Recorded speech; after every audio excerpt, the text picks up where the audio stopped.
سلام عرض میکنم خدمتتون در مورد ترموستات دیجیتال یا رله مانیتورینگ جریان.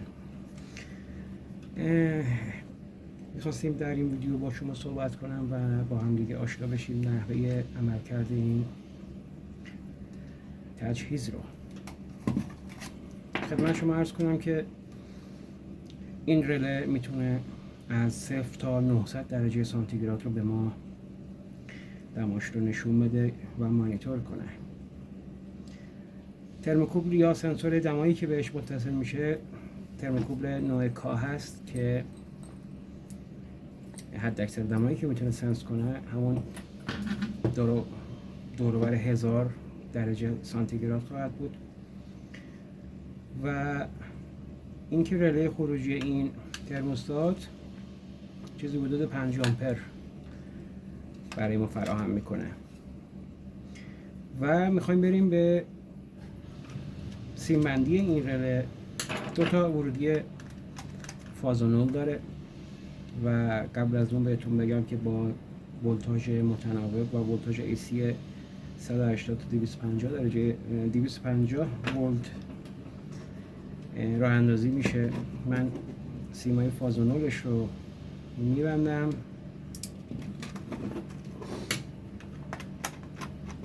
تا با هم دیگه ترموستات رو روشن کنیم. قبل از اینکه به برق بزنم ترموکوبل رو هم بهش متصل میکنم. دو تا ورودی، دو تا ترمینال ورودی ترموکوبل داره. این بالا میبینید که مثبت منفی است، ولی زیاد در مورد ترموکوبل این قطبیت صدق نمیکنه و میتونیم با بدون قطبیت سیم ها رو بهش متصل کنیم.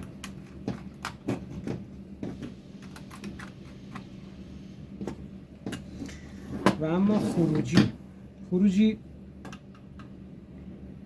سه تا ترمینال هست. یه دونه مشترک هست 15 با شماره 15 مشخص شده که با 16 نورمالی کلوز هست و وقتی رله فعال میشه داخل ترموستات 15 به ترمینال 18 کنتاکت میشه و نورمالی اوپن نورمالی کلوز میشه. بعد رو بهش وصل میکنیم و همینطوری که مشاهده میکنید در حال لود شدن هست و میخواد دمای سیگنال گرفته شده از سنسور کار رو به ما نمایش بده و وقتی نزدیک میشه به دمای مورد نظرش سرعت کمتر میشه و روی دمای محیط متوقف میشه.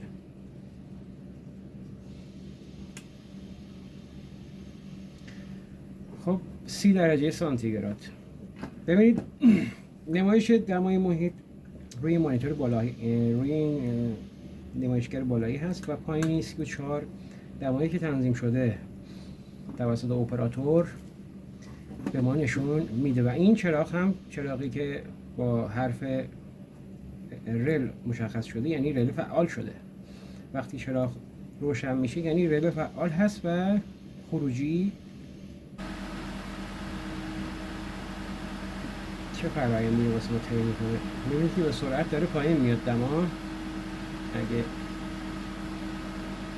کلانت بودیم مشخص میشه من دستم رو بگیرم جلوی نور 92 90 89 و الان احتمالا باید روشن بشه. ببینید